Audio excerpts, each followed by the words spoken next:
네, 우리는 온가족 예배 때는 10계명을 계속해서 묵상을 하고 있습니다. 첫 번째 계명은 하나님 외에 다른 신을 우리에게 잊게 말라고 말씀을 하셨습니다. 그리고 두 번째 계명은 우상을 섬기지 말라고 했습니다. 또 세 번째 계명은 하나님의 이름을 망령되이 일컫지 말라고 했습니다. 함부로 부르지 말라는 말이죠. 그리고 오늘 우리가 살펴볼 제4계명, 이것은 안식일을 기억하여 거룩히 지키라고 했습니다. 우리 목사님 아주 잘 말씀해 주셨는데요. 안식일은 하나의 장치라고 합니다. 아주 좀 좋은 아이디어인 것 같습니다. 여기까지 하나님과 관련한 그런 계명 4가지를 말씀해 주셨습니다. 그 다음으로는 5계명부터는 사람과 관련된 계명입니다. 제5계명은 내 부모를 공경하라. 제6계명은 살인하지 말라. 또 제7계명은 간음하지 말라. 8계명은 도둑질하지 말라. 9계명은 거짓 증언하지 말라. 10계명은 뭡니까? 제일 10번째는요. 네, 탐내지 말라. 그죠? 이것은 아주 우리가 좀 계속해서 좀 외워야 할 필요가 있습니다. 우리가 늘 마음에 새겨놓고 다 끝까지 하나하나 다 외울 수는 없지만 어느 정도 핵심 단어는 좀 외울 필요가 있습니다. 이것을 분당 만나교회의 김병삼 목사님은 외우는 방법을 이렇게 말해줍니다. 신의 안부, 살간도 중탐. 네.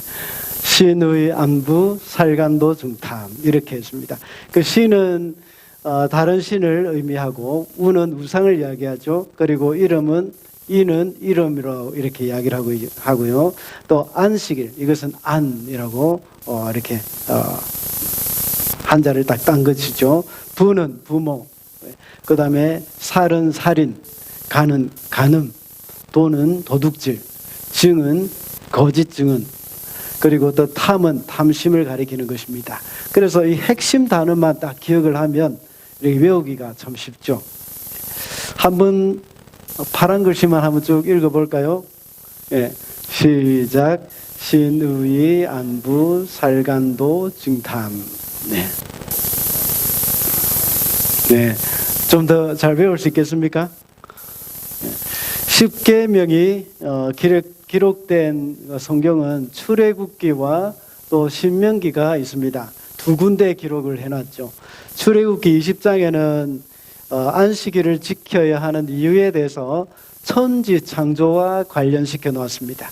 그리고 신명기 5장에서는 이집트에서 종살이 하다가 나온 것과 관련해서 말씀을 하고 있습니다. 안식일을 지키는 것을 말씀하시면서 이렇게 천지 창조와 이집트의 노예 생활을 하고 있던 그때를 언급하신 의미가 있습니다. 그것이 무엇일까? 오늘 우리 이 시간을 통해서 각각 그 의미를 살펴보면서 안식일을 지켜야 할 이유를 좀 알아보고자 합니다. 먼저 안식일은 하나님께 예배하는 날입니다. 11절 말씀입니다. 우리 다 같이 읽을까요? 시작. 내가 엿새 동안 하늘과 땅과 바다와 그 안에 있는 모든 것을 만들고 이른 날에는 쉬었기 때문이다. 이러므로 그 날을 거룩하게 하였다. 안식일을 복주고 그 날을 거룩하게 했다고 했습니다. 이 날은 하나님께서는 일회째 제7일 날 쉬셨기 때문이라고 말씀하고 있습니다. 하나님이 6일 동안 천지를 창조하시고 제7일에는 쉬셨다는 말을 하면서 안식일을 복주고 거룩하게 하였다고 하셨습니다. 이렇게 안식일을 천지 창조와 관련해서 언급한 이유가 무엇일까요? 하나님이 6일간 하신 일 때문에, 하나님이 너무 6일 동안 열심히 일을 하셨기 때문에 피곤하셔서 쉬신 것이 아닙니다. 제7일에는 하나님이 창조하신 만물들을 보면서 하나님께서 그것을 즐기기 위한 것입니다. 하나님은 피곤하신 분이 아니십니다. 졸지도 않으시고 주무시지도 않으신 분이십니다. 하나님께서는 제7일 날 안식일을 두시면서 그때에는 하나님이 만드신 모든 만물을 다 보시면서 즐기기 원하시는 것입니다. 하나님은 하루하루 창조하신 피조물을 보시면서 보시기에 좋았더라고 하셨습니다. 그리고 마지막에 하와를 만드신 후에는 보시기에 심히 좋았더라 하고 말씀하셨습니다. 하나님께서는 당신께서 직접 만드신 그 피조물들을 보시면서 아주 좋아하셨습니다. 모든 피조물은 존재 그 자체가 하나님의 기쁨이었습니다. 여러분도 여러분의 존재 그 자체가 하나님의 기쁨이 됩니다. 네, 여러분들 주위에 옆에 계시는 분들 한번 보면서 당신은 하나님의 기쁨입니다 하고 이야기를 한번 해주십시다. 예, 여러분들은 하나님의 기쁨이십니다. 예, 여러분은 존재 그 자체가 하나님의 기쁨입니다. 예. 이와 같이 하나님은 모든 것을 완성하신 다음에 일곱째 날에는 그것을 보면서 즐기기 원하십니다. 특별히 인간은 가장 나중에 만드셨습니다. 그렇기 때문에 인간의 존재는 모든 피조물 전체를 빛나게 해주는 마지막 터치, 그것과 같은 작품입니다.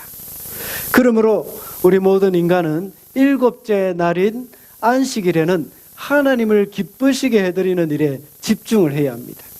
안식일에는 하나님과 교제를 나누면서 하나님을 기쁘시게 해드리는 것이 바로 인간의 본분입니다. 이것이 바로 예배입니다. 다른 피조물이 다 하나님을 예배하더라도 인간이 하나님을 예배하지 않으면 불완전한 예배가 되고 맙니다.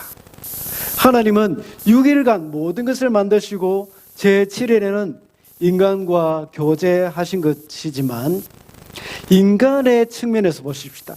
인간의 측면에서 볼 때에 창조된 후에 첫째 날에 하나님과 교제를 나누게 된 것이죠.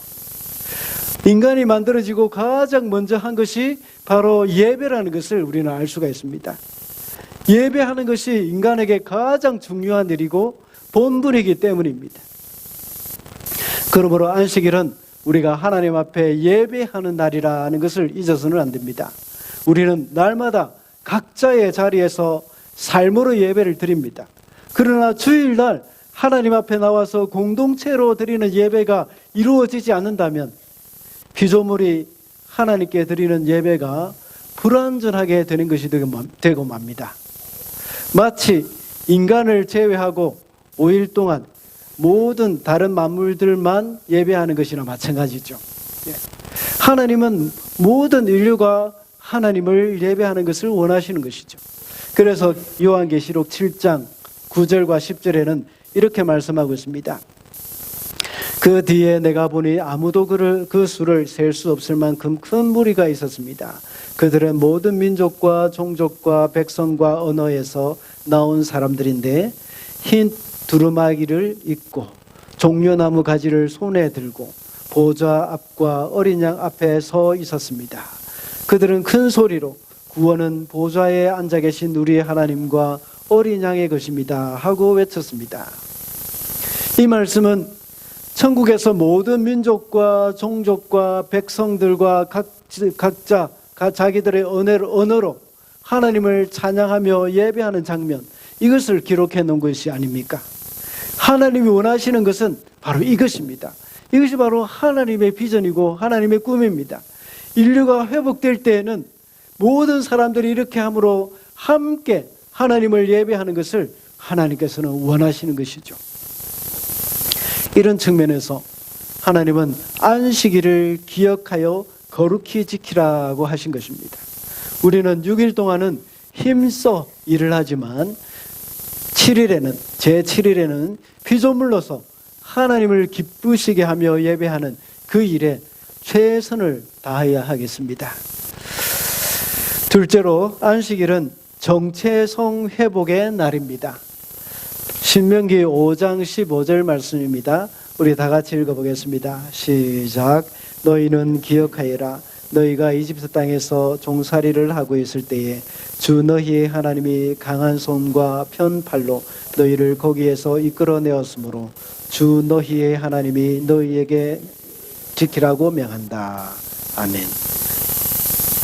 출애굽기에서 안식일을 천지 창조와 연결하고 이렇게 말씀을 명령하셨지만 신명기에서는 출애굽 사건과 관련해서 말씀을 하고 있습니다. 이스라엘 백성들은 이집트에서 종살이를 할 때는 쉬는 날이 없었죠. 노예에게는 쉼이 없기 때문입니다. 그러나 이제는 하나님께서 쉬는 날을 주셨습니다. 그날 하루만큼은 꼭 쉬도록 하신 것입니다. 이제는 더 이상 바로 왕의 노예가 아니라 출애굽하여서 하나님의 백성이 되었습니다. 하나님의 백성은 하나님께 예배하는 것이 가장 중요한 것입니다. 출애굽기 5장 1절에 보면 이스라엘 백성이 이집트에서 나가는 그런 그 목적, 출애굽하는 그 목적이 하나님께 절기를 지키기 위한 것이라고 했습니다. 하나님께 예배드리는 것이라는 것이죠. 이것이 그들이 이집트에서 나와서 매 안식일마다 하나님 앞에 예배를 드림으로 인하여서 이제는 더 이상 바로 왕의 노예가 아니라 하나님의 백성이라는 사실을 생각하게 됩니다. 장치죠. 하나의 장치입니다. 그러므로 안식일을 지키는 것은 이스라엘 백성으로서의 정체성을 회복하는 날입니다. 오늘날 성도들에게는 주일날 주님 앞에 나와서 예배 드리는 것이 아주 중요한 의미가 있습니다. 그것은 우리는 더 이상 사단의 노예도 아니요 죄의 노예가 아니라 하나님의 자녀라는 사실을 우리로 하여금 기억하게 해주는 것입니다. 또한 6일간 열심히 경제활동을 하지만 물질의 노예가 아니라 하나님의 백성이라는 사실을 되새기게 해주는 날입니다. 앞서 출애굽기 5장 1절에서 이스라엘 백성이 이집트에서 구원받아서 나온 것은 하나님께 절기를 지키기 위한 것이라고 했습니다. 절기를 지키는 것은 예배를 드린다는 말이죠. 이와 같이 우리가 구원을 받은 것은 하나님께 예배 드리기 위하여서 구원받았다는 사실을 우리는 잊어서는 안 되겠습니다. 힘써 일만 하고 안식일을 지키지 않는다는 것은 하나님의 백성으로서 정체성을 회복하지 못했다는 증거입니다. 물질의 노예가 되었다는 것이죠. 그래서 민수기 15장에 보면 안식일에 나무를 한 사람을 끌고 와서 형벌을 내린 적이 있습니다. 하나님께서 이렇게 엄하게 처벌하신 것은 과거의 바로 왕의 노예로 돌아가지 않도록 그렇게 하기 위한 경고입니다. 오늘날은 안식일에 대해서 그 정도로 엄격하지는 않습니다. 그리고 날짜도 역시 토요일이 아니라 이제 주일, 일요일로 바뀌었습니다. 그렇지만 이날 하루만큼은 하나님께 구별된 날로 보내야 합니다. 구별된 날로 지키면서 하나님께 예배하는 일에 힘을 써야 하는 것이죠. 주일날 하나님 앞에 나와서 예배하는 것은 바로 그리스도인의 정체성입니다. 이 세상의 많은 사람들은 주일이 되면 자신의 즐거움을 따라 살고 있습니다. 집에서 물론 침대에 뒹굴며 쉬는 사람도 있고 스포츠를 즐기러 가는 사람도 있습니다. 그러나 그리스도인은 이 날은 구별해서 하나님께 예배 드리러 가는 것입니다. 이것이 바로 구별된 백성의 모습이기 때문입니다. 주일 성수는 우리 성도들이 결단을 해야 하는 도전입니다. 그래서 하나님을 신뢰하는 마음으로 여러 가지 손해를 감수하고 이것을 지키고자 하는 그런 결단이 우리에게는 필요합니다. 한 주간 너무나 바쁘게 살아왔더라도 그 바쁜 일을 잠깐 멈추고 예배를 드림으로 인해서 성도의 정체성을 회복하는 날이 되도록 해야 합니다. 그리고 다시 6일 동안 주어진 일을 힘을 다해서 하는 것입니다. 마지막으로 신약의 안식일은 주일입니다. 구약의 안식일은 토요일이었죠. 그렇지만 오늘날 교회는 더 이상 토요일은 안식일로 지키고 있지 않습니다. 사실상 구약의 안식일은 오순절 이후로 없어졌습니다. 그러나 신약시대의 교회는 구약의 안식일 못지않게 주일을 철저하게 지킬 필요가 있습니다. 구약의 안식일은 신약시대에 와서 이제 주일의 그림자입니다. 사도 바울은 골로새서 2장 16절과 17절에서 이렇게 말씀하고 있습니다. 그러므로 먹고 마시는 일이나 명절이나 초승달 축제나 안식일 문제로 아무도 여러분을 심판하지 못하게 하십시오. 이런 것은 장차 올 것들의 그림자일 뿐이요 그 실체는 그리스도에게 있습니다. 안식일뿐만 아니라 구약에 지키던 모든 절기가 바로 예수 그리스도의 그림자입니다. 구약에 나타나는 성막이나 제사의식도 역시 그림자일 뿐입니다. 그 실체는 바로 예수 그리스도라는 사실을 우리는 기억을 해야 합니다. 이제 예수께서 이 땅에 오셔서 십자가에 죽으시고 부활하심으로 구약의 모든 그림자는 다 사라지고 없습니다. 실체가 오셨습니다. 이제 예수께서 오셔서 율법을 모두 이루셨기 때문에 더 이상 절기를 지킬 필요는 없습니다. 그래서 오늘날 교회에서는 더 이상 구약의 절기를 지키고 있지 않습니다. 그렇지만 우리가 지키고 있는 절기가 있긴 합니다. 그것이 무엇입니까? 부활절, 추수감사절, 성탄절, 이런 절기는 구약의 절기와 전혀 상관이 없는 절기입니다. 다만 이날만은 특별히 우리가 기념하자는 의미로 신약의 절기를 지키고 있는 것이죠. 구약의 전통을 따라서 이제는 부활하신 그리스도를 기념하기 위해서 주일을 지킬 그런 주일을 지킬 따름입니다. 구약의 모든 절기가 이제는 신약의 주일 안에 다 녹아 있습니다. 이제 예수님의 제자들과 또 초대교회 성도들을 비롯해서 신약의 교회는 예수께서 부활하신 일요일, 주일이라고 하죠. 이것을 기념하여서 매주마다 함께 모여서 예배를 하게 되었습니다. 그러므로 우리 성도들은 구약의 안식일보다 더 철저하게 거룩하게 주일을 지켜야 하는 것이죠. 우리는 이것을 율법적으로 철저하게 지켜야 한다는 말이 아닙니다. 우리가 감사함으로 하나님께서 우리에게 주신 그 구원을 이렇게 감사하며 또 하나님 앞에 영광 돌리는 예배를 드려야 하는 것이죠. 이것이 우리의 마음 가운데 우리 마음으로부터 우러나와야 하는 것입니다. 신약시대에 와서 우리가 하나님의 말씀을 지키는 것은 율법적인 의무로 지키는 것이 아니라 이 마음에서 우러나와서 지켜야 하는 것입니다. 이런 측면에서 볼 때에 이것은 구약의 안식일을 율법의 의무로 지키는 것보다 더욱더 수준 높은 삶이라고 할 수가 있습니다. 율법은 의무감이지만 복음은 사랑과 감사의 마음으로 지켜가는 것이죠. 우리 가운데 있는 사랑과 감사의 마음이 행동으로 흘러나오는 것입니다.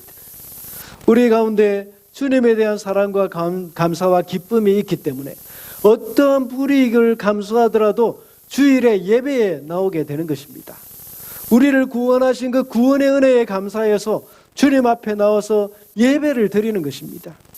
그래서 지금 오늘날 자유세계에서는 주일 예배에 나오는 것이 전혀 어려움이 되지 않지만 공산국가나 아니면 무슬림 국가 이런 데서는 하나님 앞에 예배하기 위해서는 목숨을 걸어야 하는 그런 어려움이 있습니다.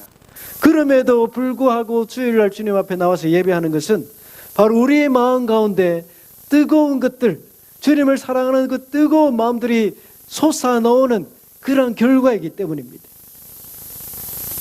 그리고 주일은 예수님의 부활을 기념하는 날로 지키게 되었다고 했습니다. 죽으시고 부활하신 그 주님을 생각할 때에 그 부활의 기쁨을 생각하면서 주일 예배를 나오는 것입니다. 그러면 우리가 주일 성수를 억지로 하거나 전혀 할 수 없다는 것은 무엇을 의미할까요? 우리 속에 구원의 기쁨이 사라져 있고 주님과의 첫사랑을 잃어버린 상황이기 때문이죠. 초대교회 성도들은 그토록 극심한 핍박 가운데서도 목숨을 걸고 예배에 참여했습니다. 그러면서 사랑과 선행을 서로 격려하는 그런 삶을 살았습니다. 우리 속에 주를 사모하는 마음을 가지고 주일을 거룩하게 보낼 수 있도록 우리는 늘 힘을 써야 하겠습니다.